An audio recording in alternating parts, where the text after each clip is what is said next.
నమస్తే ట్రేడర్స్. ఒక ట్రేడ్ అనేది అప్ సైడ్ ప్లాన్ చేసా. 55,500 కాల్ అనేది తీసుకున్నాను.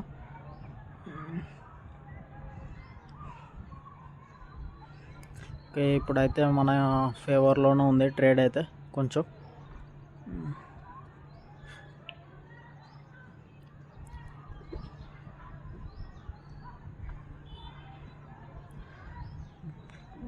క్యాండిల్ అనేది స్ట్రాంగ్ బ్రేక్ అవుతుంది సిపిఆర్, అందుకే ఎంట్రీ అనేది తీసుకున్నాం.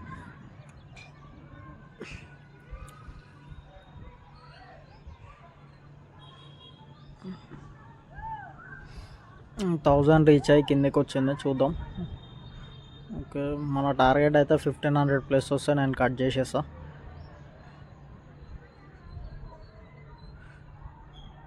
ఓకే, 1500 ప్లస్ వచ్చింది, నేను కట్ చేసేసా. 1800 బుక్ చేసాము. ఓకే, 1:3 అనేది బుక్ చేసాము, 60 పాయింట్స్. టుడే ప్రాఫిట్ వచ్చేసి 1822. Thank you friends.